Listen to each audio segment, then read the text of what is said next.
Tribuners, senang sekali saya Ajeng Hatalea. Dan saya Salma Pikalohata. Loading dulu nih kali ya. Tadi nggak di briefing nih. Oke, senang sekali ya Amas. Akhirnya kita bisa ketemu lagi setiap di hari Kamis pukul 3 waktu Indonesia Timur. Tentunya kita selalu menyapa Tribuners di layar monitor kalian, yang mana kita selalu live gitu ya di kanal YouTube dan juga Facebook fanpage Tribun Ambon. Nah, untuk tema kita kali ini yakni bayangkan dunia tanpa bias terhadap perempuan.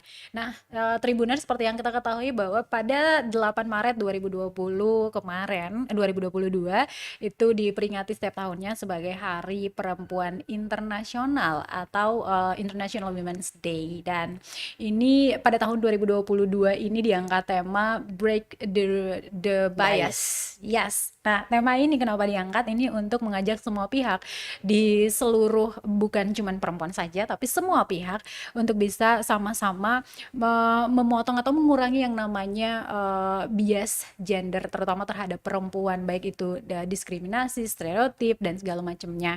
Ini biar kita menciptakan dunia yang indah begitu ya, hidup berdampingan sesama gender sebelah juga seperti itu.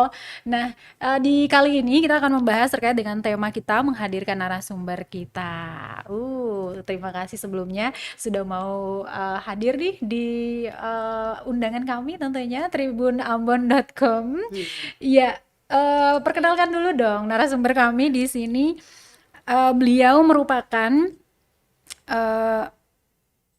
biar nggak salah nih saya intip dulu, Ketua Pusat Studi Pemberdayaan Perempuan dan Perlindungan Anak Universitas Perempuan. Kami sapa Universitas Patimura Ambon. Oh my goodness, ini saking senangnya bisa ketemu kembali nih, karena kemarin kita terakhir ketemu waktu di Unpati ya, Ibu Non ya. Setelah ini saya sapa Ibu Non, tapi beliau ini saya perkenalkan dulu, Profesor Dr. Insinyur Mila Sahu Silawane, atau yang nanti kita sebut dengan Prof. Non. Oke, terima kasih sudah mau berkunjung ke sini. Prof, apa kabar? Baik, hai Tribuners. Iya. Senang ya, saya sangat appreciate karena kaum milenial sekarang ini luar biasa. Mudah-mudahan apa yang kita cita-citakan, break the bias, itu kuncinya ada di kalian. Betul. Nantinya sebagai decision maker for the future. Iya, siapa dulu dong Ama ya, karena generasi sebelum kami ini yang luar biasa seperti Prof. Non ini hadir memberikan contoh yang baik buat kami, anak-anak milenial dan juga generasi berikutnya. Prof, selamat Hari Perempuan Internasional. Ya, juga sama-sama kita perempuan ya. Iya. Prof, terkait dengan ini nih, tema kita, Prof, bisakah perempuan bisakah dunia ini tanpa bias perempuan? Ini pertanyaan ini seperti saya lagi sidang Skripsi S3. Dunia tanpa bias ya. We have a dream. Kita semua punya impian. Semoga bias itu pada waktunya dia akan mulai terdegradasi. Artinya tidak serta-merta, ini kan butuh proses. Betul. Jadi tidak seperti orang membalikan telapak tangan. Perempuan itu kan makhluk yang memang betul-betul diciptakan oleh Sang Ilahi untuk bisa menjadi seseorang atau kelompok atau komunitas yang bisa juga memberikan kontribusi terhadap tujuan yang Maha Kuasa menciptakan dunia ini. Itu yang pertama. Di satu sisi, kita ini juga kan tidak bisa melepaskan diri dari yang disebut sebagai konstruksi sosial.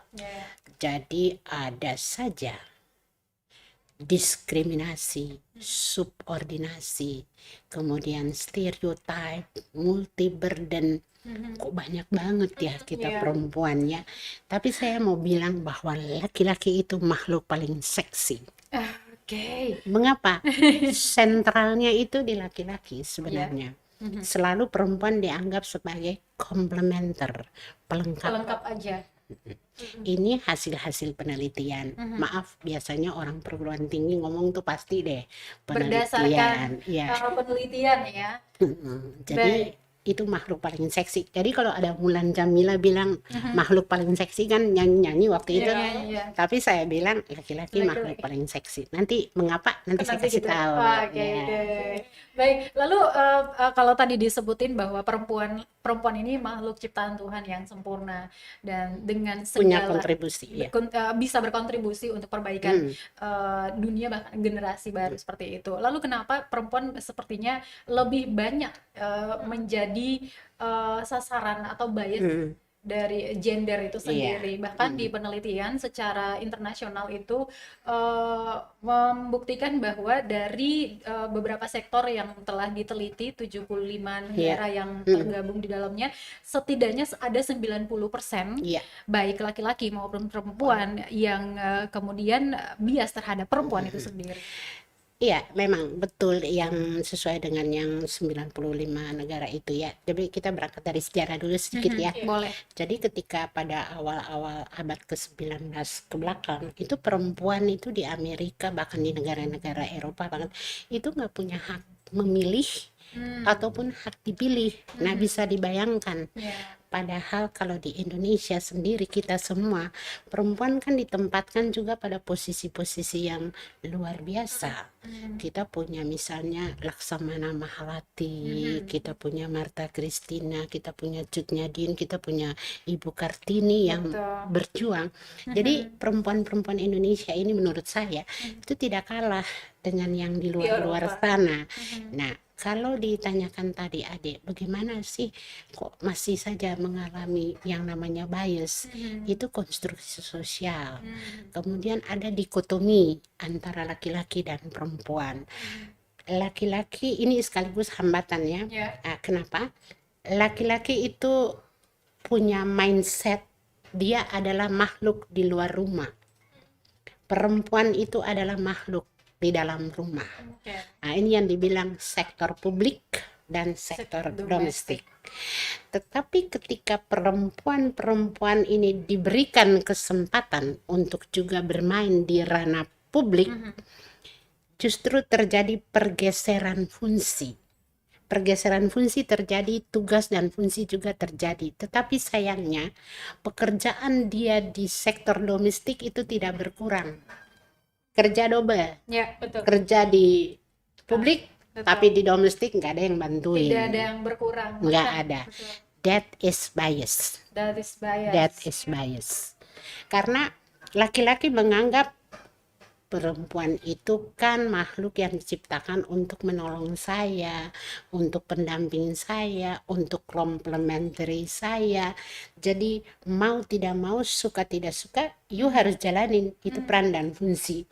Nah, perempuan juga ini kan mengalami yang disebut, ya udahlah, namanya juga udah ada agreement secara tidak tertulis, dan dia enjoy banget, menikmati.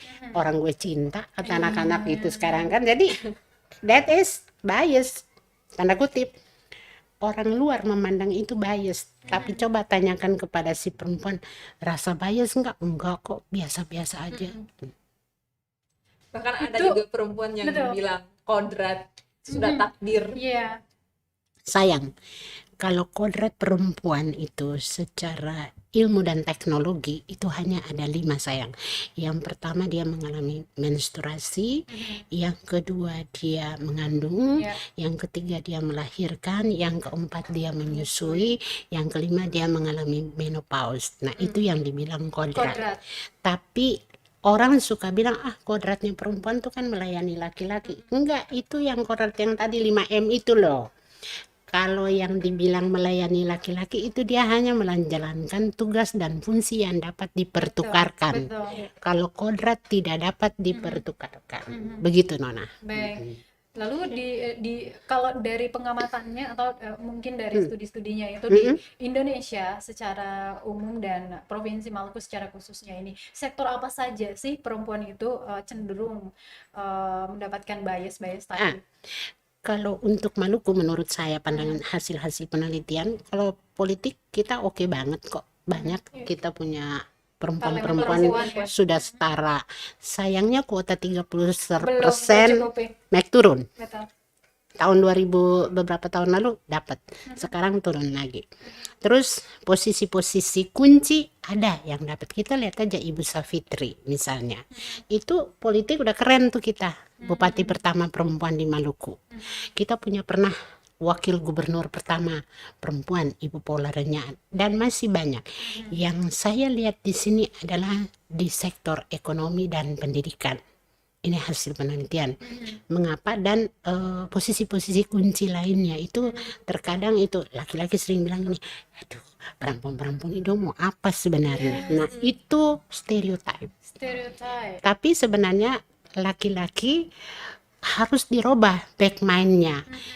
Sebenarnya laki-laki juga harus berlapang dada, memberikan kesempatan juga kepada perempuan. Yang ditakutkan laki-laki ini, saya punya hasil Iya, penelitian, iya, bocorin Bu. istrinya itu akan pada satu saat melebihi dia dan lupa diri. Oh, Dan itu banyak terjadi. itu fakta. Fakta. Akhirnya laki-laki membentengi lagi dirinya, udah nggak usah terlalu tinggi-tinggi lah. Kembali lagi pada zaman dulu, yaitu sekolah nggak usah tinggi-tinggi, nanti toh ke dapur juga. Itu kan stereotip, subordinasi. Kita selalu dibilang warga negara kelas 2, the second sex. Nah ini yang membuat. Jadi kita terhegemoni. Hegemoni itu sendiri adalah agreement antara yang menghegemoni dan yang terhegemoni, dan dianggap itu sesuatu yang wajar. Itu yang namanya hegemoni, agreement. Ya. Jadi ada agreement, oke deh saya ikuti Terima you aja. Pokoknya nerimo aja. Itu nerimo. Tapi terkadang kita lihat ya misalnya di dunia artis, itu juga terjadi perubahan-perubahan nilai kan, apalagi kalau artisnya perempuan udah lebih ngetop, wah dia bisa seenaknya aja ini segala macam. Tapi kita lupa juga, jangan lupa bahwa sebagai kaum perempuan yang berakhlak, tanda kutip kita orang timur, kita kan dalam agama apapun kita harus menghormati suami atau menghormati kaum laki-laki karena dia itu imam kita. Nah ini yang mestinya nge-match. Perempuan menganggap laki-laki itu imam, berarti laki-laki juga harus memperlakukan orang yang dia pimpin ini sebagai makhluk yang perlu dia juga move on kan gitu, tapi bukan dikekep begitu. Nah, kesetaraan itu yang belum kita lihat Iya. secara merata di Indonesia, terkhususnya Indonesia bagian timur. Karena kesetaraan itu adalah proses Ya. untuk menuju kepada keadilan gender yang adalah hasil. Kalau kita lihat back mind-nya, jadi ada dua, ada internal dan ada eksternal. Jadi internalnya itu perempuan yang harus memberdayakan dirinya. Dia nggak boleh dong pasrah saja, nerimo saja. Enggak, punya potensi. Asal potensi itu ditujukan untuk diri dan orang banyak, terutama untuk rumah tangga misalnya. Atau dia bergerak di bidang pendidikan, di bidang ekonomi. Kalau bicara pendidikan, saya suka kadang-kadang di pendidikan, oke, ada yang jadi guru besar, ada yang jadi doktor. Tapi ketika mau ditempatkan dalam posisi-posisi kunci, Nona boleh cek berapa sih rektor perempuan di Indonesia? Nah, Jangan ini yang di Maluku juga. Nah, Iya, cuman satu. berapa sih betul. yang jadi wakil, jadi dekan perempuan? Berapa sih yang jadi, ya kalau turun ke lini bawah agak oke. Oke, tapi di atas Ya, itu. Nah, ini kan berarti ada sekat-sekat. Nah, apakah di bias. Maluku sendiri ini ada kesenjangan tersebut dalam hal kekuasaan? Relasi kuasa ada, mau tidak mau suka. Coba kita hitung aja, misalnya di universitas ya, di Unpati, di Stakban, di Darussalam. Coba kita boleh jujur, kita itu nggak banyak perempuan, padahal dokter profesor juga oke punya kan. Terus kalau di birokrat, berapa sih gadis perempuan? Ya betul. dengan jari. Betul nggak? Betul. Ya, saya berani hanya mengemukakan fakta. Betul. Orang perguruan tinggi nggak mungkin ngomong kalau nggak ada data. Betul. Nah, coba dihitung aja. Betul nggak? Betul. Kalau saya balik lagi tadi di apa namanya, eh, pekerja perempuan, Iya. misalnya dengan jabatan yang tinggi, itu yang kemudian membuat kelompok pria-pria ini membentengi hal itu untuk Jadi kemajuan pria perempuan merasa termarginalkan. dan terintimidasi seperti itu ya. Ada juga yang belum nikah tapi udah Iya, lihat ceweknya iya. yang agak gimana gitu, Jadi takut dia nggak takut. betul, takut gitu ya, karena padahal perempuan nggak berpikir demikian. Namun kalau memang fakta di lapangan ditemukan bahwa ada yang memang setelah menikah dan dia lebih tinggi di jabatan atau apa gitu, kemudian diremehkan pasangannya dan segala macam. Apakah ini memang perempuan menciptakan bias itu sendiri terhadap dirinya? Kalau menurut saya sih tergantung daripada pribadi masing-masing ya. Kalau untuk perempuan menciptakan bias, tapi memang kecenderungan itu ada. Tapi terpulang bagaimana keimanan daripada keluarga itu, karena kita berangkat harus dari keluarga, rumah tangga. Sebenarnya Tuhan itu kan memberikan rambu-rambu, betul kan, di agama apapun ada rambunya. Tergantung kita mau melihat dari sisi mana. Itu menurut saya sebagai peneliti. Apapun yang terjadi, kalau kita imannya kuat, terus komunikasi dibangun dengan baik antara suami dan istri, saya pikir itu bukan masalah. Oke aja kan, yang penting tahu diri lah, gitu istilahnya. Itu karena hasil-hasil penelitian kami juga banyak perempuan-perempuan yang taat, baik dari teman-teman muslim, kan saya banyak sekali teman-teman komunitas muslim, saudara saya juga banyak muslim, begitu juga di kelompok Kristen, di Buddha, dan di mana-mana itu semua ada. Cuma tergantung sudut pandang dan konstruksi sosial. Karena apa, kita ini kan terbangun oleh patriarki yang masih kuat. Karena patriarki itu sering saya bilang, itu kan konstruksi sosial yang sudah dibangun berabad-abad akibat dominasi laki-laki terhadap perempuan. Jadi laki-laki menganggap, apalagi kalau mahar sudah dibayar, kan ada budaya-budaya tertentu yang bilang you are be mine, kamu itu milik saya. Jadi mau diapain juga boleh dong. Ini yang perlu harus kita kembalikan kepada fitrahnya manusia, supaya tidak ada jadi yang satu lebih tinggi dari yang lain. Harusnya kan setara. Tuhan juga bilang kan kesetaraan itu kan bagus, seimbang, bermitra. Nah itu persoalannya.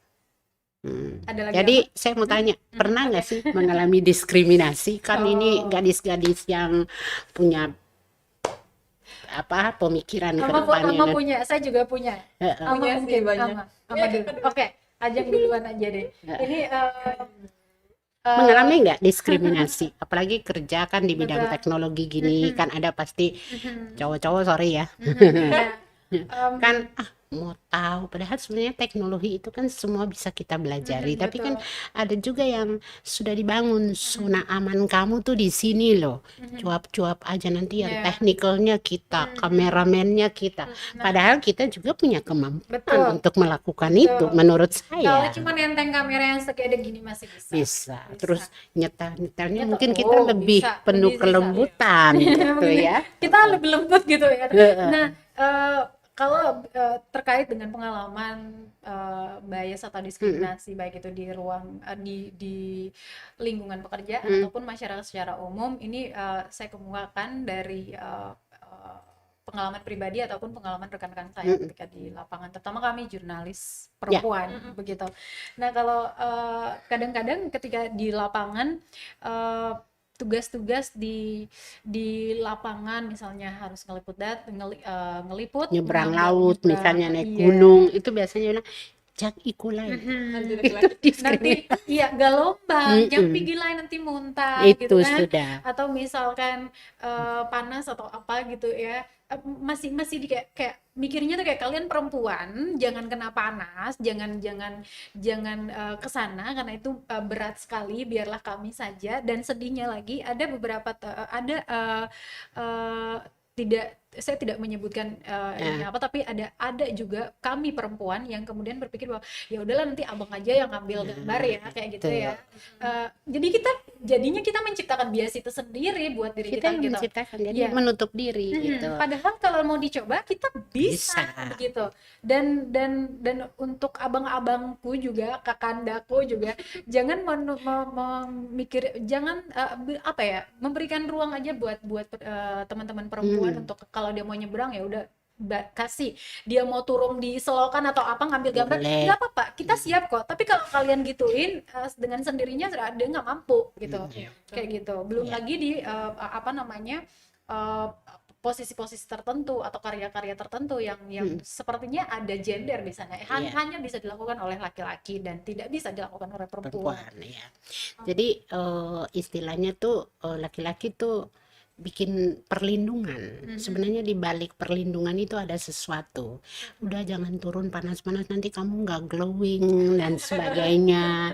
Kamu kan pipinya harus tetap wow begitu. Padahal sebenarnya keinginan perempuan ini mau menunjukkan juga kamu bisa, saya juga bisa. Iya. Ini bukan bicara kodrat, ini bicara tugas dan fungsi Betul. serta tanggung jawab.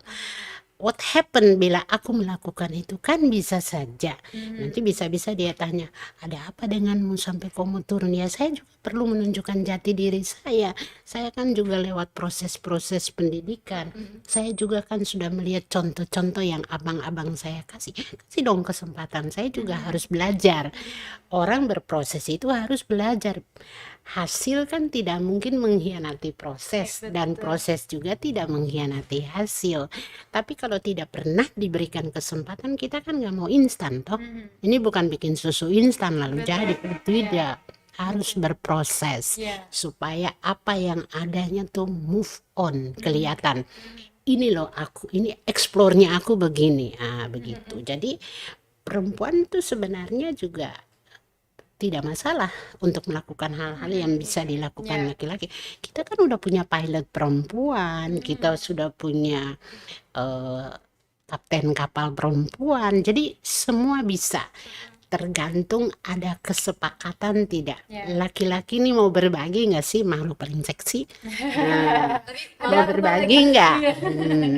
Kalau Ama gimana? kalau Ama paling banyak di lapangan misalnya dengan narasumber. Kadang yang datang dari narasumber juga dari rekan-rekan wartawan yang laki-laki, karena mereka pikir oh kamu kan perempuan jadi kamu bisa banyak yang mengatakan kalau karena pakai modal wajah jadi kamu bisa deketin narasumber, jadi kamu bisa cepat dapat informasi dengan cara itu. Padahal sebenarnya kan ya ini tugas kita sebagai jurnalis, ya tugas kita untuk mencari informasi, bagaimana tugas kita untuk dekat dengan narasumber, ya bukan berarti kita goda dong kan. Tapi banyak sekali ada stereotip Itu yang mengatakan stereotip. yang mengatakan kalau ya perempuan bisa dekat dengan narasumber, bisa lebih cepat dapat informasi, ya itu karena modal wajah, modalnya karena Kecentilan mungkin gitu ya. Itu kalau ada yang bilang gitu, itu nilai tambah saya yang kamu nggak punya. Yes, that's it. Saya setuju sama itu, Prof. Itu nilai tambah Betul. saya. Yang tidak dipunyai. Jadi kemampuan mengelaborasi itu kemampuan, bukan jual wajah ya, beda ya. Itu nilai tambah saya. Kenapa saya bisa dekat dengan narasumber? Saya punya trik-trik dong. Salah satunya mungkin karena saya lemah lembut, saya bertanya dengan penuh kelembutan sebagai wanita. Bukan saya jual tampang, otak saya nih yang saya jualin. That's it. That's it. Otak. That's it. Itu nilai tambah. That is your value added. Oh, that's it. Value added. Bener kan? Sepakat sekali, sepakat sekali. Nah, ini ngomong soal kerja profesi, tadi sudah bicara dari di pendidikan sampai dengan di jurnalis. Ibu kalau bicara soal regulasi peraturan soal ketenagakerjaan sekarang, Ya, sudahkah mewakili kebutuhan perempuan? belum seluruhnya. Saya ambil saja di bidang pertanian. Kalau di upah perempuan di pertanian, perempuan itu 0,8. Misalnya 10.000 ada mengerjakan, misalnya cabut rumput lah, atau katakanlah 100.000 ya. Perempuan nggak dapat 100.000, hanya 80.000. Itu hukumnya, itu regulasi. Sedih kan? Padahal kita kerja bareng nih. Kenapa perempuan cuma dapat? Ya memang dengan itu aturan. durasi yang sama, tugas dan tanggung jawab yang sama, tapi upahnya 0,8. Gedean laki-laki. Oke, kenapa demikian? Itu memang sudah diatur oleh regulasi dari sisi pertanian. Kalau anak-anak itu 50.000, 0,5, perempuan 0,8, laki-laki 1. Dan sebenarnya regulasi ini sudah bertahun-tahun diperjuangkan untuk bagaimana bisa juga perempuan jadi 1. Kita contoh aja, untuk mendapatkan kredit usaha tani itu perempuan nggak pernah dapat, walaupun dia itu petani perempuan atau perempuan petani. Misalnya suaminya meninggal, berarti dia kan jadi perempuan petani. Tapi karena di KTP-nya itu ibu rumah tangga, nggak dapat. Harusnya diganti perempuan petani supaya sama dengan petani bisa dapat kredit usaha tani. Ya, Apakah memang itu dilemahkan dengan undang-undang perkawinan yang mengatur perempuan laki-laki sebagai Kepala keluarga. keluarga? Itu bisa terjadi, tetapi kan terpulang kepada orang yang nantinya memberikan KTP itu, misalnya dari dinas catatan sipil dan sebagainya, atau di desa. Itu sudah harus mindsetnya dirubah supaya perempuan juga mendapatkan kesempatan selaku petani murni. Artinya selama ini kan cuma ibu rumah tangga, ibu petani, ya bagaimana mau dapat kredit usaha tani? Nggak dapet, yang dapat laki-laki karena dia profesi petani. Itu harus dirubah mindset itu supaya dapet Ya. gitu. Bukan cuman di upah saja ternyata. Misalkan dalam satu perusahaan A katakanlah terjadi kolaps atau segala macamnya dan mau dilakukan pengurangan karyawan, Iya. yang pertama di PHK adalah Perempuan itu karena memang secara teorinya juga itu upahnya lebih kecil dari laki-laki. Kesempatan untuk naik itu juga biasanya kesempatan pertama laki-laki dulu. Kenapa? Ada hambatan-hambatan. Yang pertama itu dilihat dari fisik. Mereka menganggap kita ini lemah. Ya. Itu yang membuat akhirnya, aduh, orang perempuan janganlah nanti kalau naik perahu atau naik kapal muntah dan itu. Kemudian yang kedua mereka berpikir, aduh nanti kalau pergi siapa yang ngurusin anak, suami. Itu yang membuat terkungkung, toh bias. Yang ketiga patriarki. Nggak boleh keluar, nggak boleh begini, ada zona aman. Untuk kita di Maluku, hasil penelitian saya, laki-laki itu disamakan dengan hutan, perempuan itu rumah dan pekarangan. Mengapa hutan dan laut? Karena kalau bicara tentang hutan, orang bicara tentang perburuan, tentang pertumpahan darah, kan kejar-kejaran sama binatang, terus ketemu orang jahat. Perempuan lebih nyaman di zona amannya saja, yaitu di rumah dan pekarangan, atau dia berkebun di sekeliling wilayahnya itu. Jadi selalu dibilang makhluk di luar rumah itu laki-laki, makhluk di dalam rumah itu perempuan. Nah ini dikotomi seperti ini. Belum lagi dari sisi agama. Perempuan diciptakan dari tulang rusuk. Berarti itu harus dilindungi, harus dikasihi, harus dibelai gitu. Emangnya gue jablay apa gitu? Itu kan jadi itu bias. Jadi memang we have a dream to get out the bias itu agak susah, butuh proses panjang. Padahal kalau kita lihat regulasi paling banyak untuk melindungi kaum perempuan supaya jangan terlalu banyak biasnya itu. Mulai dari Inpres nomor 9 tahun 2000 pengaruh utamaan gender. SDGs tujuan kelima tentang kesetaraan gender. Belum lagi undang-undang KDRT dengan segala macam disversi hukumnya. Belum lagi ini kita lagi berjuang untuk mensahkan undang-undang kekerasan terhadap seksual. Herannya di DPR itu banyak banget orang laki-laki yang sibuk deh. Memang ini kenyataannya kan, coba lihat berapa banyak korban-korban di sekeliling kita. Yang mestinya kita perjuangkan bersama supaya kita mengurangi bias itu. Kalau saya bilang menghilangkan bias kayaknya susah, butuh waktu panjang. Back mind-nya tuh ada di perempuan, di laki-laki. Terus bicara tentang regulasi, pemerintah kita ini luar biasa, sudah kasih yang terbaik. Sekarang yang tergantung man behind the gun. Siapa yang di belakang senjata ini? Apakah kita nanti salah mencet bisa balik ke kita sendiri? Senjata udah ada kan, undang-undang, regulasi udah ada, tapi siapa yang di belakang ini yang harus memainkan ini? Apakah memang perempuan perlu mengambil bagian untuk mematik senjata itu? Why not? Why not? Go ahead. kalau memang bisa, kenapa tidak? Kita lihat kan banyak sekali LSM yang diketuai oleh perempuan-perempuan kita seperti Ibu Bai, toh Ibu Bai, kemudian ada Ibu Rosa Penturi. Banyak sekali perempuan-perempuan kita yang luar biasa berjuang untuk untuk bisa out ini dari semua hal yang rata-ratanya aduh bias perempuan tinggi ya. Mau tidak mau sudah jangan banyak bicara di masyarakat modern saja. Saya punya penelitian dengan teman-teman di wilayah Gunung Malintang, ya Gunung Malintang itu banyak ibu-ibu yang orang tua tunggal.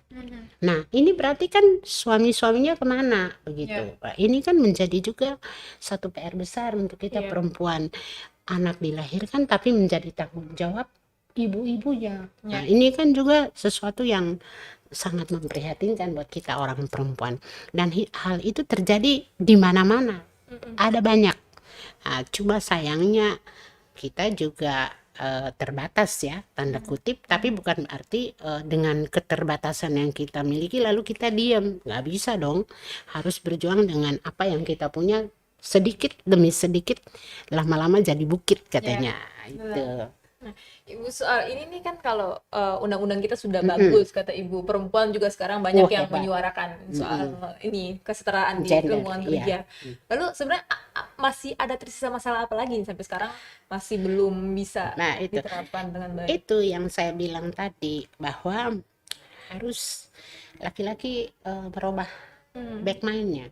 Nah, saya pikirnya sih gitu, kalau perempuan tadi pegang senjata, tapi kalau laki-laki dengan meriam, ya kita itu bisa susah. tetap mati. Jadi harus namanya aja setara. Berarti kan harus 2 orang. Kalau satu kan pincang ya. Jadi harus 2-2 gitu. Ini kan keseimbangan toh. Jadi hilangkanlah stigma-stigma yang ada di kepala-kepala laki-laki, itu dihilangkan. Untuk menjadi pemimpin perempuan juga kadang-kadang, mohon maaf ya, nanti syarat-syarat agama dibawa. Ini kan kadang-kadang membuat perempuan terdikotomi. Terus jangan dipikir laki-laki itu juga sebenarnya dia mengalami yang namanya toxic maskulinitas. Itu sudah dibuat dan dipetakan sedemikian bahwa laki-laki nggak boleh menangis, laki-laki nggak boleh lemah, laki-laki makhluk yang paling kuat. Itu keliru.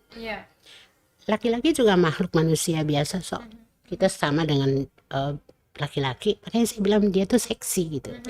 Ketutup oleh toksik maskulinitasnya itu, itu. Jadi dia diciptakan, dibentuk ingatan anak laki pantang menangis. Padahal sebenarnya dia harus menangis. Dia nggak boleh lemah loh. Jadi laki-laki nggak boleh lemah. Siapa tahu dia masuk di kamar dia nangis putus cinta, kita nggak tahu. Karena memang udah dibentuk, udah dikonstruk. Beda dengan kita yang semua kelihatan. Gue mau marah kayak gue bilang aja, perasaan yang jalan. Nanti laki-laki bilang baper. Padahal dia sendiri baper dan kepo. Betul. Jadi memang bias ini bukan cuma ke perempuan tapi juga ada ke laki-laki. Nah, jadi biasnya tuh seimbang menurut kita saya. harus berjuang sama-sama sih. Tapi Ibu, satu lagi tadi Ibu sebut soal setara. Nah, ini kan soal mas bicara gendernya setara. Tapi banyak orang yang berpikir kalau setara ini artinya sama. Misalnya laki-laki bisa angkat beras 50 kilo, berarti saya nggak angkat juga sana ya beras 50 kilo aja, beta yang ganti di dapur, beta cuci piring. Yang namanya begini, kesetaraan itu kan juga ada aturannya. Kalau memang kita nggak bisa manjat pohon kelapa, ngapain kita setara sama laki-laki mesti manjat pohon kelapa? Tapi jangan lupa kesetaraan, misalnya ada di budaya-budaya tertentu, misalnya di Bali saya lihat orang perempuan yang kerja jalan. Kalau kita kan di sini orang laki-laki yang kerja jalan, di sana nggak apa-apa, nyusun batako atau pakai ter itu nggak apa-apa. Atau misalnya yang tadi Nona bilang, kesetaraan itu berarti keseimbangan. Ya pakai porsi dong, masa nggak diporsiin, lalu makannya berapa banyak. Ini kita balikin aja. Kalau mau setara, Ale makan 2 piring toh dibandingkan beta. Bahkan perempuan di mana-mana tuh biasanya makan dari sisa-sisa yang ada di meja makan. Itu hasil penelitian. Biasa nomor 1 bapak, Ya, anak-anak. laki-laki. Nanti saya sisa-sisa. Itu bentuk pengabdian perempuan terhadap laki-laki. Jadi kalau dia menuntut kesetaraan bukan berarti dia harus saya angkat beras 50, you 50. Nggak bisa. Kan you selalu bilang makhluk paling lemah tuh kan perempuan. Ya berarti you harus lindungi saya dong. Kan Gitu. baik. Jadi harus dipahami bahwa Ada bahwa, porsi, ya, ada porsi. porsi daripada kesetaraan gender itu sendiri, dan jangan pernah menyamakan kesetaraan itu terkait dengan Seluruhnya gitu. iya, ada masing-masing Kesempatan, betul. iya. Kesempatan pendidikan, Iya. kesempatan ekonomi, Mhm. kesempatan politik. Iya. Nah, itu jangan di-cutting bahwa harus laki-laki lebih. Mhm. Tapi kalau dari sisi fisik, Ya. ya harus dibagi dong. Masa perempuan suruh angkat atau bawa traktor yang besar kan nggak bisa. Yang Tapi masuk akal kita lihat saja. supir-supir di Jawa sana, perempuan juga bawa truk, bawa bus. Nah, berarti kan itu tidak bukan domainnya laki-laki saja. Yes. Saya juga Domain masih kita bisa juga. ngangkat galon dari Iya. lantai 1 ke lantai 3. Iya. Saya Naik Hebat. pohon juga bisa. naik pohon juga bisa. Mm-mm. Ya tergantung kan, Tergantung pohonnya apa, ada Iya. bercabang nggak tuh? Tapi ada banyak yang kemudian bilang lagi, kebanyakan perempuan-perempuan yang berbicara seperti tadi yang saya bicarakan itu karena ya perempuan-perempuan malas, jadi bicara soal gender, bicara soal setara.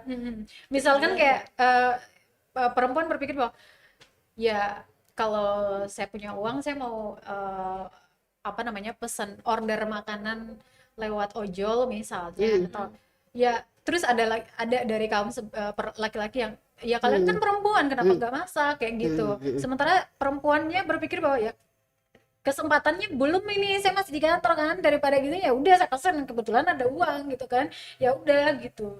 Tapi itu masih jadi kontroversi. Iya, dan itu kontroversi. iya, Karena laki-laki itu kan makhluk paling seksi dan selalu minta dilayani. Itu persoalannya, itu yang ada di back mind dia.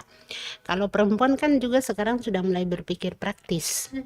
Kalau ada, mengapa tidak? Iya. Kita lakukan. Tapi bukan berarti saya meninggalkan tugas dan fungsi Iya. serta tanggung jawab saya sebagai perempuan. betul. Kalau pulang tetap yang ini loh, kopinya akan beda. Rasa kopi itu yang dibuat oleh pembantu, oleh ART dengan istri pasti lebih enak yang istri buat. Karena apa? Dia buat dengan cinta. Iya. Oh sih. Tapi ibu ngomong-ngomong, kenapa dari tadi bilang laki-laki makhluk yang paling seksi? Ya itu saya mau kasih tahu. Laki-laki makhluk paling seksi itu kenapa? Dia itu imam Ya. pertama. Perempuan nggak punya kesempatan itu. Betul kan? Betul. Nah, kecuali mungkin dia single parent, dia imam buat anak-anaknya. Tapi secara hukumnya, domainnya itu imam. Yang kedua, dia makhluk yang paling pintar menyimpan dia punya perasaan toxic maskulinitas, Masculinity, membackup benteng. dia. Yang ketiga, dia selalu bicara pakai otak. Itu makanya seksinya di situ. Bicaranya pakai otak, logikanya yang jalan. Kalau kita sih enggak. Nangis dulu gitu kan ya. Mikir sih mikir. Tapi ada kelebihan laki-laki pada saat-saat tertentu dia kepingin berada di dunianya sendiri, di goanya dia sendiri dan tidak boleh diganggu. Itu dia bukan ngelamun, dia mikir dirinya sendiri. Makhluk egosentris yang paling kencang di dunia tuh kan laki-laki. Itu makanya saya bilang dia paling seksi. Kalau kita beda deh. Kalau kita perempuan, ada pepatah Inggris bilang begini, think like a man, power like a horse, act like a lady. Artinya laki-laki selalu pakai dia pemikiran, dia pun logika. Kalau kuda menggunakan dia pun tenaga. Perempuan perasaan yang jalan duluan. Tapi di balik perasaan itu sebenarnya ada kekuatan. Itu ada power. Perempuan bisa mikir beberapa pekerjaan yang harus dilakukan dalam 1 menit. Laki-laki nggak bisa, dia konsen. Makanya keputusan laki-laki itu seksi, keren. Kalau kita nggak, kita bisa mikir, bentar si Anu, aduh, si Mary bajunya copot. aduh Abdullah sebentar mesti beta antar pergi mengaji. Itu dalam serentak bisa. Pulang beta mesti siapin besok Pak Tua berangkat, baju apa yang mesti dia bawa, beta mesti isi di koper, pakaian dalam ini. Serentak kita bisa lakukan itu semua. Di samping kita mengerjakan pekerjaan publik misalnya. Betul, ya. Tanpa mengurangi tugas dan fungsi kita Iya. di domestik. Nah, itu perempuan. Jadi memang Tuhan menciptakan tuh luar biasa ya, adil seadil-adilnya menurut saya. Iya. Laki-laki begini, perempuan begini, komplementer, saling melengkapi. Jadi bukan cuma laki-laki yang hebat atau perempuan yang hebat, tapi memang dua-duanya Dua-duanya hebat. Betul. Nah, tinggal bagaimana dikolaborasi saja. Ya. Nah, maka hasilnya akan menjadi keadilan gender. Daripada harus Prosesnya bertanya, itu ya. penyetaraan gender. Ya. Daripada kita apa ya, harus bertanya dengan pertanyaan klasik mulu yang kalian perempuan, kalian milih apa sih jadi ibu rumah tangga atau perempuan pekerja perempuan gitu kan. Saya jadi ingat salah satu artis internasional, dia penyanyi, si Katy Perry, ketika Ya, ditanya Katy seperti Perry. itu, Katy Perry kan ya. Yang selalu dandannya tuh Iya, mermut. mermut gitu kan. Saya ngikutin loh. Ibu memang milenial. Milenial banget pokoknya. Nah, kita punya lintas generasi satu ini memang kece banget. Nah, di situ dia mengatakan bahwa perempuan punya kemampuan yang salah satu kodratnya tadi, yaitu create a new life Ya. gitu kan. Dia Menciptakan bisa manusia hamil, baru. kemudian melahirkan generasi baru Penerus. begitu. Iya. Tapi dia juga bisa melakukan pekerjaan-pekerjaan publik lainnya seperti yang tadi dimention oleh Ibu, dan itu bisa dilakukan in a pair of heels. Ya, Sambil pakai heelsnya dia bisa melakukan itu Iya. semua. Dan kenapa harus mikir semua. milih? Ya. Kemudian Najwa Shihab bilang kalau bisa kerjakan keduanya, baik itu menjadi ibu rumah tangga dan ibu perempuan Publik. karir, Kenapa kenapa tidak? perempuan harus disuruh memilih gitu Iya. ketika dia bisa menjalankan keduanya? Go ahead. Ya.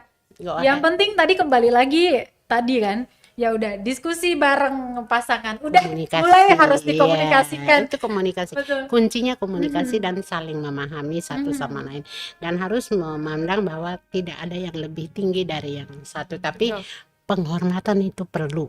Kita ya. harus menghormati, saling menghormati dan saling menghargai, maka amanlah dunia ini. Betul. Kalau kita merasa kita yang paling superior, hai laki-laki, you are a superior. Itu biasanya kan, Yeah. saya yang paling super dong. Orang dia yang saya yang bantuin dan segala macam. Itu pada saat-saat tertentu boleh, tapi pada hakikatnya superioritas dalam rumah tangga itu kan tidak selamanya harus di move on, harus dibilang-bilang, harus di explanation. Nggak perlu. Orang juga tahu suami itu harus dihormati, dia imam kita. Tapi sang istri ini juga perlu kita berdayakan kan, untuk apa yang dia miliki itu juga bisa dia keluarkan. Kalau dikekepin terus, dia lama-lama nanti dia stres. Ya, betul. Betul, seakan-akan hidupnya Iya. dia itu bukan untuk dirinya lagi, tapi untuk Yang keluarga lain. seutuhnya.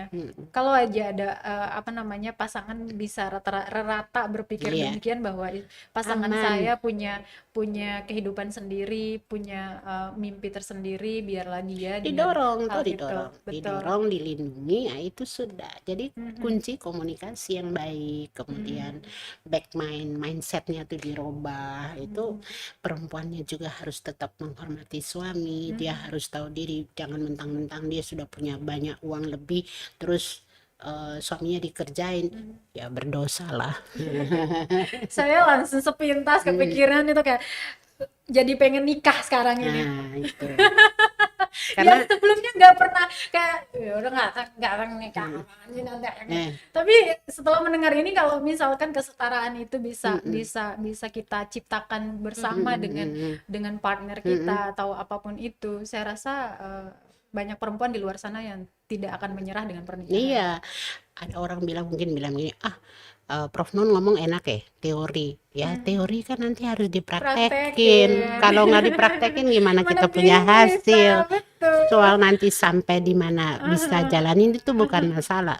Mau mungkin cuma 60%, nanti lama-lama dipupuk jadi 100%. Tapi kan tidak semerta no instant, Yes. berproses. Yeah. Nah, itu. That's it. Tapi That's sekarang it. lumayan banyak ada laki-laki yang punya pikiran luas, yang apa ya, sangat pengertian dan paham kalau ternyata ya perempuan juga punya hak untuk Dia tidak mendapatkan. mengalami toksis meskipun Masculinity, iya betul. Karena memang apa ya, kita sudah disuguhkan dengan perkembangan zaman, Iya. teknologi dan segala macam, bisa melihat segala sesuatu dari apa namanya, berbagai dimensi. berbagai perspektif dan dimensi seperti itu. Jadi orang-orang mulai menyadari bahwa misalkan saja berumah tangga hanya satu orang yang menjalani apa namanya, mencari nafkah atau segala macamnya, bagus kalau berdua kayak gitu kan. Ataupun kalau memang ada orang yang memilih untuk saya menjadi ibu rumah tangga seutuhnya, itu pun tugas yang sangat mulia yang dijalankan dia seperti Saya itu. justru salut sama ibu-ibu rumah tangga yang memilih Ya. lebih baik di rumah anak-anak dagang online, bro. Ya. Dagang online Makin sis yes, kepeng lebih banyak. Iya, betul. Dan itu sudah dibuktikan. betul. Kita menunggu tanggal gajian. Nggak apa-apa, sambil kita juga Online. belajar untuk dagang online juga Iya. gitu. Pertama kita mau buka Anak-anak bisnis tidak juga, asli. terlantar. Pulang kita udah rapi banget untuk menyambut sang suami tercinta, tapi kepeng masuk Masuk terus di terus, rekening. iya. Itu Tuhan kasih waktu 24 jam loh. Use it, gunakan. Tapi jangan lupa juga istirahat, harus punya leisure time. Tuhan juga bilang kan nggak boleh kerja terus, ada waktu untuk kita.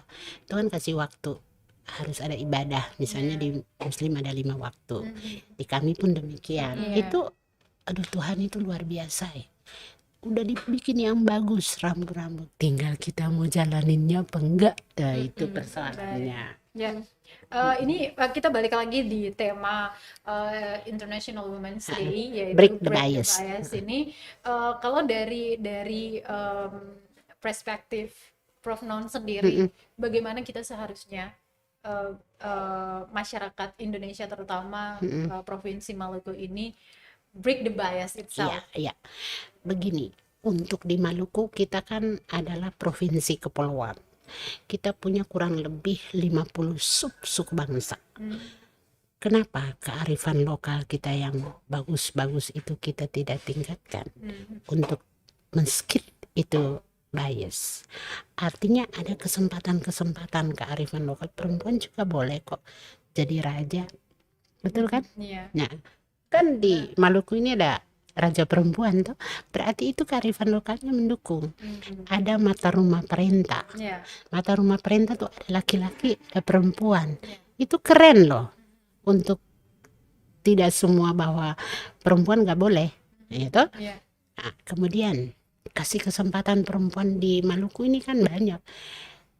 Jangan lupa kata perempuan Maluku tuh kabar isi. Tapi kabar isinya positif, jadi dia juga berani mengemukakan pendapat. Sayangnya menurut saya, hasil kajian saya 30% kuota di Maluku nggak tercapai. Itu pertama begini Nona, perempuan jarang banget yang memilih calon untuk duduk di sana itu perempuan. Dom bilang bagaimana? Waktu kita turun penelitian,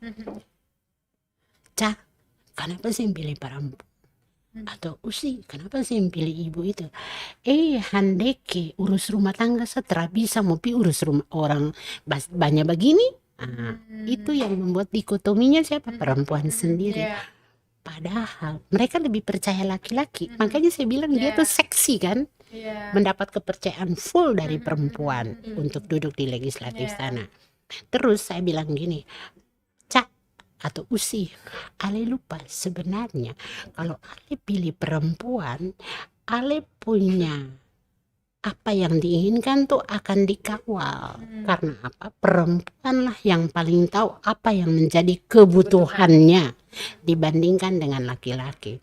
Tapi itu mindsetnya perempuan ini lebih percaya laki-laki dari ini di legislatif ya. Daripada perempuan, karena dia bilang manisui urus rumah tangga setar bisa ketemu pi urus masyarakat banyak. Nah, hal-hal seperti itu yang membuat tertutup lagi kesempatan untuk kuota 30%. Padahal kan kalau mau dilihat pemilih perempuan itu lebih banyak. Itu Dan suara kuncinya di situ.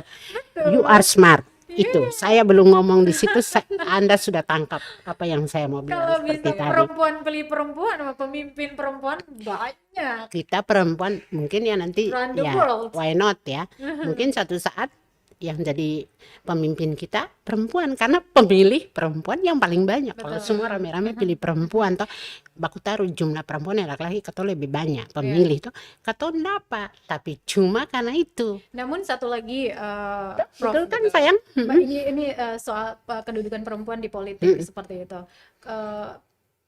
Kebanyakan mungkin kalau dari hasil-hasil apa namanya Pengamatan. pengamatan politisi dan segala macamnya, kenapa juga sampai perempuan itu tidak mempercayakan hal itu ke perempuan, karena ya itu kita perempuan sendiri tidak mau memperkaya diri dengan ilmu, Pemberdayaan misalnya ya. memberdayakan dirinya sendiri dulu, kemudian Dia nggak memperkaya yakin dengan ilmu. perempuan, dia nggak yakin karena dia bilang alihkan sama Dembeta saja. Karena itu kodratnya dia yang tadi yang 5M itu, dia menganggap itu kodratnya itu sama, betul kodratnya sama.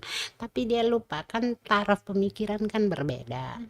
Saya tidak bicara status sosial, semua makhluk di hadapan Tuhan sama. Tapi saya bicara dari latar belakang pikir kan. Nah itu yang membuat, aduh, janganlah dia sih bisa urus dia per rumah tangga. Dia bakalnya dan dia pun tamang. Kung dia mau pi urus duduk di DPR ya alay terhitung. Dia malah bilang ini handeki. Mau bikin apa? Jadi perempuan sendiri yang menghalang itu. Nah, bagaimana supaya bisa membuktikan kepada contohnya untuk kasus kedudukan perempuan di dunia politik ini untuk para calon pemilih perempuan seperti itu agar bisa dipercaya dalam hal kepemimpinan dan sebagainya. Iya harus ditunjukkan dong, bukannya bagi-bagi baju kaos ya. Betul. Saya sorry, That's saya it. orangnya open minded. Yeah, that's it. Bagus itu. Atau jangan Bukan sampai bagi-bagi cuman- baju kaos, bukan. Bagiin daster Tapi misalnya, bagaimana ibu-ibu suka tuh. kerja di lapangan Iya. langsung. Artinya tunjukkanlah karya-karya yang memang membuat ngeh. Oh iya, ternyata begini. Bikin program-program yang membangun perempuan terbangun dari mimpinya itu loh. Tapi kalau sekedar bagi baju khusus nanti habis itu selesai. Betul. Nggak ada. Jadi harus kerja nyata. Jadi NATO tuh. Oke, ada lagi apa? sebenarnya jangankan di dunia politik Jadi sih, sebentar hampir sayang, semua. NATO jangan kita ngebanggain Ukraina sama Rusia dulu. NATO yang saya maksudkan itu Itu no pembahasannya action, berat. no Oh, no action, action. talk Talk only. only. NATO. Ya kan banyak yang begitu tuh. Nanti orang Ambon bilang, lapar bilang lain, kenyang bilang lain. Kan Iya. begitu. Iya, Waktu belum jadi kaca turun. betul. Habis itu kaca naik. Nah, ini yang membuat hal-hal seperti ini yang membuat akhirnya perempuan bilang, sudah juga orang laki-laki juga supaya dong yang atur katong. Ini yang atur katong ini Iya. yang tetap membuat bias. Itu dia. Nah, itu dia. Jadi harus kerja nyata di lapangan. Betul. Itu kan memang ibu Tingkat kepedulian terhadap masyarakat juga harus tinggi. Betul. Bukan cuman kasih baju kaos, bukan, datang. Ya. Harus sharing. Apa sih yang menjadi kebutuhan di desa ini? Apa itu dibuat dalam satu peta yang bagus, Ya. bawa ke DPR, perjuangkan itu. Betul. Baru orang mau pilih. Tapi Ya. kalau cuma baju kaos habis kampanye seles. habis malam Selesai jadi itu. kain lap. Betul. Ada lagi ya, Mbak? Iya, ibu ini kan kalau bicara kan politik tadi, jadi Prof kan biasanya kan harus ada kerja nyata nih dari Betul. orang. Tapi bagaimana dari pikirannya si perempuan ini nih? Lalu apa sih yang bisa kita lakukan supaya menghancurkan bias ini bisa hilang gitu? Karena kalau bicara soal diri kita saja misalnya, kalau kita mau maju ya kalau kita mau maju pasti maju. Tapi kalau kita orang lain mau kita maju tapi kita tidak bisa ya otomatis Nggak tidak bisa. akan jalan. Lalu bagaimana sih Prof menghancurkan bias gender itu di pikiran Dari diri perempuan kita sendiri. Ya, you must to be it. Kamu harus buat itu. Kalau mau tunggu dari luar aja susah. Jadi harus dari diri sendiri dulu. Nah, kemudian dari diri sendiri itu muncul, tentu nggak bisa sendiri juga. Ya harus dibantu. Nah, bikin kelompok-kelompok komunitas yang bagus. di apa pengajian-pengajian itu bagus itu saya lihat, seperti ada ibadah-ibadah tertentu kita bicara tentang permasalahan-permasalahan kita, lalu ibu ini untuk pintar bikin kue apa gitu, ini dari yang kecil, biasanya tuh small is beautiful, kecil itu indah, jadi kecil dulu, lama-lama nanti dia kan jadi gede, itu power. Nah, sekarang saya lihat ibu-ibu kita nih kan maju, tapi kadang-kadang juga majunya tuh simultan gitu. Jadi kalau lagi mode rame-rame bikin sayur hidroponik, sebenarnya itu mendatangkan pendapatan yang cukup wow, tapi memang harus telaten. Nah, karena apalagi pertanian perkotaan ya, Iya, betul. nah itu terus kemudian sharing dengan teman-teman, lalu harus dari luar juga dibantu oleh suami, terus kemudian oleh kelompok-kelompok sosial, misalnya PKK, kemudian Bapak Raja, Kepala Desa, dia akan naik kalau semuanya keroyokan jadi. Tapi kadang-kadang terputus di tengah, karena kan semua orang tidak memahami, bukan tidak memahami, nggak mau, takut perempuan lebih maju dari laki-laki. Itu jelas, suka atau tidak suka itu jelas. Ada ketakutan-ketakutan tertentu, ada yang menutupi itu, dan memang itu tidak semua, tapi kecenderungan itu ada. Sorry, harus nyata ya.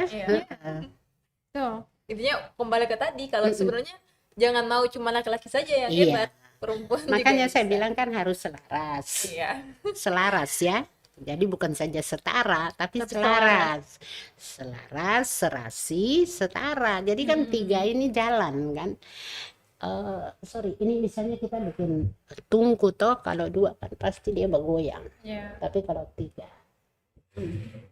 taruh apa-apa kan dia teguh. Iya. Nah, itu pakai filosofi itu aja. Jadi mungkin regulasi laki-laki perempuan. Oh, sih. Regulasi ini kan dari tingkat atas sampai bawah Betul. main jalan. Betul. Betul. Betul. Gitu. Filosofi tunggu ini siapa dong? Nggak juga nih. Oke, Bu. Prof, minum dulu. Oke, nggak apa-apa. Minum Saya dulu. orangnya Oke. suka ngomong.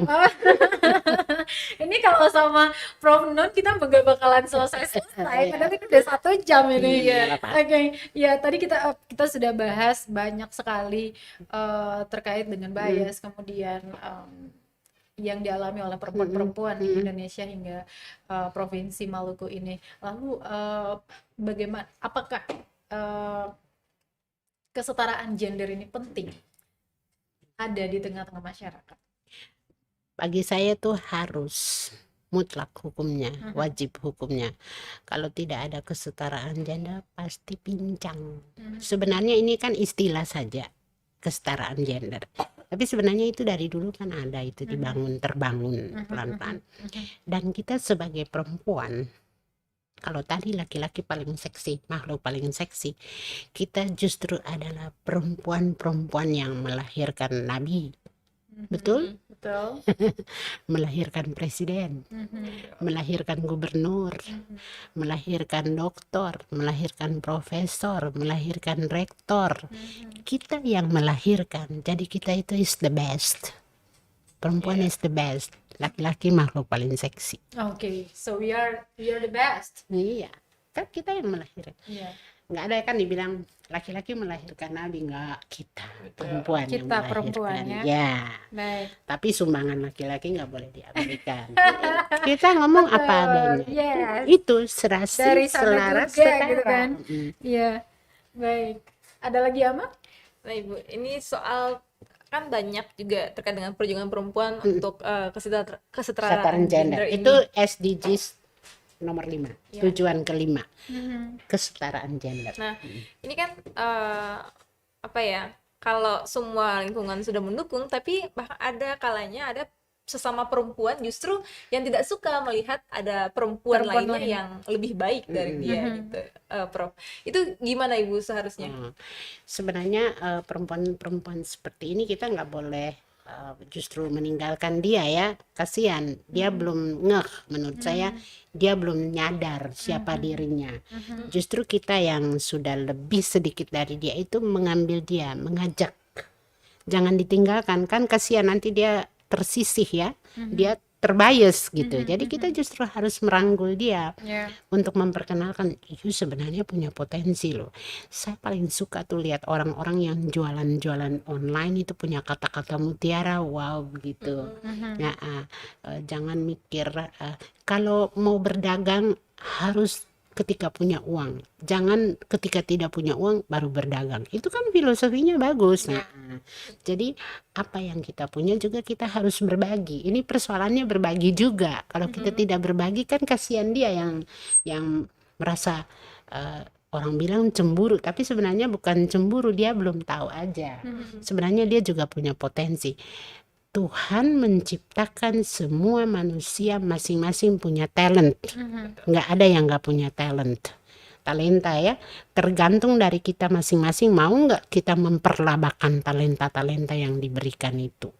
Seperti kedua adik ini kan, awalnya kan nggak mimpi jadi jurnalis. Nah ternyata mampu menjadi jurnalis, berarti saya terus harus belajar, banyak baca buku, banyak ini tentang jurnalistik. Dan ketika cuap-cuap di muka orang udah nggak grogi. Kan awalnya juga prosesnya belajar. Nah itu talent. Siapa tahu satu saat kalian bisa dapat hadiah Pulitzer. Who knows? Who knows? Atau kita kalian mendapat hadiah seperti siapa, saya lupa, Morgan Freeman itu ketika dia memotret anak Afrika yang lapar itu, dia dapat hadiah Pulitzer yang miliaran dolar loh. Kalian juga bisa, itu domainnya kalian, tinggal dikembangkan. Nah kalau orang yang nggak mau, kecuali orangnya yang nggak mau ya, susah juga, keplak aja biar ya disadarkan gitu. Dan saya punya keyakinan, saya sangat punya keyakinan untuk generasi milenial sekarang ini, wow, potensi-potensi yang luar biasa ini didukung oleh fasilitas-fasilitas yang keren gitu. Kalau saya terus terang ya rada-rada gaptek dikit deh, karena kita mesin ketik. Tapi jangan dipikir saya konsepnya untuk sementara gitu. Udah ditahu ya. Jadi kalau generasi tua saja sudah seperti Prof yang kayak begini, kita otomatis pasti juga bisa Ya mesin lebih. ketik ya, komputer bisa ngetik, bikin Excel, PowerPoint. Tapi kalau sudah mulai dengan aplikasi-aplikasi yang cucu saya lihat, Oma taruh konsep, nanti ketong kancing, Asik. selesai. Harus jujur ya. Kolaborasi lintas generasi itu luar biasa Iya. sekali. Baik, sayang banget ya kita udah di lebih dari 1 jam Iya, oke. obrolan kita di perempuan bercerita. Udah tahu kan perempuan-perempuan kalau bercerita pasti makan jam seperti itu. Sekali lagi terima kasih Prof Non atas kehadirannya di studio tribunampon.com, tepatnya di Jalan Jenderal Sudirman, Batu Merah, Siriman, Kota Ambon. Dan Ama, sebelum kita benar-benar tutup, silakan apa yang pengen disampaikan ini Oke, mungkin ada Prof Non dari dulu. Prof dulu. Ada yang mau disampaikan ke kunci saya, Tribuners? boleh kata kunci ya. Tribuners yang saya banggakan ya, selama kita hidup, disitulah kesempatan untuk kita terus belajar. Thank you. Pada tuh jelas. Yes. Oke, kalau dari saya mungkin ke Tribuners saya mau bilang kalau saya berharga, Kak Ajeng berharga, Prof No juga berharga. Thank you. Ya, kamu berharga, kamu Tribuners juga berharga, kita semua berharga. Jadi jangan biarkan orang lain membuat kita merasa menjadi kecil. Ya. Baik, saya masih mengingat salah satu kutipan dari artis favorit saya, namanya Kim Go Eun. Dia berkata bahwa women are beautiful just by existing. Nih Dan saya- drakor nih. Dan saya mau menambahkan terima kasih untuk teman-teman pria di luar sana yang menghargai, ya makhluk seksi di luar sana yang menghargai perempuan dengan segala bentuk eksistensinya. Mari kita saling berdampingan dengan Iya, harmoni. thank you. Tribuners, go. Oke. Go. Sekali lagi selamat Hari Perempuan Internasional, semangat terus dan makin jaya. Saya Ajeng Atalea, Dan saya Salami Kaluhata. juga narasumber chance Ya, kami, terima Prof. kasih. Non. Terima kasih, kita akan jumpa dengan tema-tema menarik lainnya, juga narasumber kece-kece lainnya. Thank Sampai you. jumpa, thank you Tribuners. Bye. Mantap. Terima kasih sudah nonton. Jangan lupa like, subscribe, dan share ya.